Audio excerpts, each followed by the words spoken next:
Hello મિત્રો, જય શ્રી કૃષ્ણ, હર હર મહાદેવ. હું પ્રીતિ વ્યાસ, તમારું પ્રીતિની રસોઈમાં સ્વાગત છે.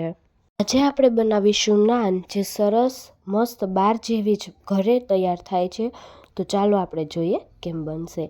અહીંયા મેં 500 ગ્રામ મેંદાનો લોટ લીધેલો છે. એટલા જ પ્રમાણમાં આપણે ઘઉંનો જે રોટલીનો લોટ હોય છે એ આપણે લેવાનો છે. ત્યારબાદ આપણે સ્વાદ અનુસાર નમક એડ કરવાનું છે, ખાવાનો સોડા અને ઈનો આવે છે એ બંને થોડું થોડું મિક્સ કરીને આપણે એમાં એડ કરી દેવાનું છે. થોડીક શુગર લેવાની છે. અહીંયા તમે જોઈ શકો છો કે આપણે જે ખાવાનો સોડા આવે, જે આપણે ભજીયામાં ને એમાં વાપરીએ છીએ, એ આપણે થોડોક લેવાનો છે.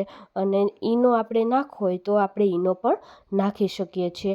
આ જે નાનનો લોટ છે એ ઇન્સ્ટન્ટ અને જલ્દી તૈયાર થાય છે અને સરસ રીતે બાર જેવી જ નાન બનીને તૈયાર થાય છે.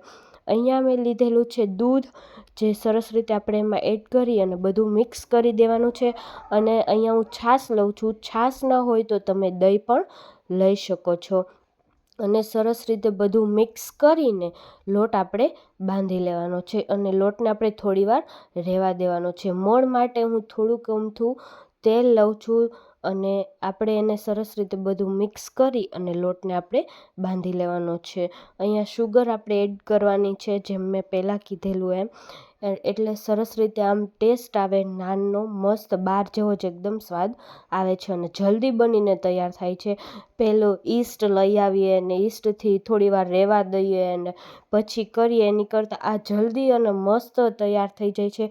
ઈસ્ટ ન હોય ને તો પણ ચાલે, આપણે સરસ રીતે ઘરે નાન બનાવી શકીએ છીએ. આવી રીતે સરસ પાણી એડ કરતું જવાનું છે અને લોટને આપણે બાંધી લેવાનો છે. અહીંયા તમે જોઈ શકો છો લોટને આપણે સરસ રીતે બાંધી લીધેલો છે. બહુ ઢીલો બાંધવાનો નથી, મીડિયમ બાંધવાનો છે, આપણે જેવો રોટલીનો બાંધીએ એ રીતે. અને સરસ રીતે તેલ નાખી અને એકદમ મસળી લેવાનો છે.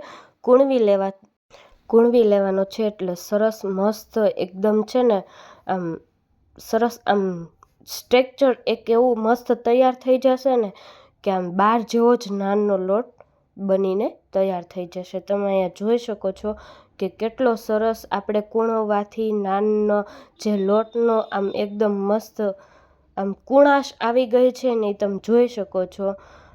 અહીંયા તમે જોઈ શકો છો આપણો લોટ તૈયાર છે અને સરસ રીતે બંધાઈ ગયેલો છે. 5-10 મિનિટ રહેવા દેવાનો છે અને ત્યારબાદ આપણે નાન બનાવવાની છે. એક મસ્ત ગોયણું લઈ લેવાનું છે અને સરસ રીતે અહીંયા ધાણા લીધેલા છે, કાળા તલ લીધેલા છે.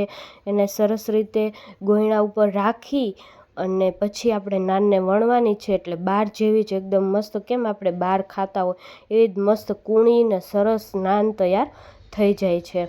ધીમે ધીમે વણવાની છે એટલે કંઈ વાંધો નહીં આવે. સરસ રીતે આપણી નાન વણાઈને તૈયાર થઈ જશે. આવી રીતે થોડુંક આપણે બધું લગાવી અને થોડુંક દબાવી દેવાનું છે એટલે આપણે જ્યારે વણીએ ત્યારે ઉખડે નહીં. અને આવી રીતે ધીમે ધીમે લોટ લેતો જવાનો છે ને આપણે વણતું જવાનું છે. જેમ આપણે રોટલી વણીએ એમ જ વણવાનું છે, કંઈ અઘરું નથી.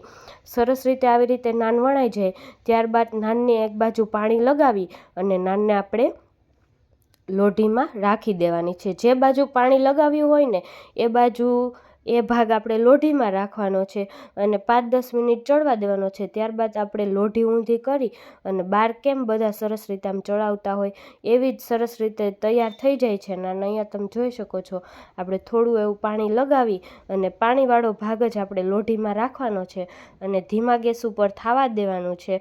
એ બાજુ ચડી જાય ત્યારબાદ આપણે ઊંધી રાખી લોઢી અને નીચેની બાજુ શેકી લેવાની છે. એટલે એકદમ મસ્ત સરસ બાર જેવી નાન તૈયાર થઈ જાય છે. તમે જોઈ શકો છો. 5થી 10 મિનિટ આપણે શેકાવા દેવાની છે. હવે આપણે લોઢીને ઊંધી કરી બીજી બાજુ આપણે શેકી લેશું, કેમ કે એક બાજુ શેકાયેલી હોય, બીજી બાજુ ન શેકાયેલી હોય. એટલે આવી રીતે સરસ રીતે શેકાઈ જાય અને એકદમ બાર જેવી જ એનું એકદમ મસ્ત તૈયાર થઈ જાય છે. તમે જોઈ શકો છો. હવે ઘરે નાન બનાવી એકદમ સહેલી અને ઇઝી છે. તમે જરૂર ને જરૂર આ રેસીપી ટ્રાય કરજો.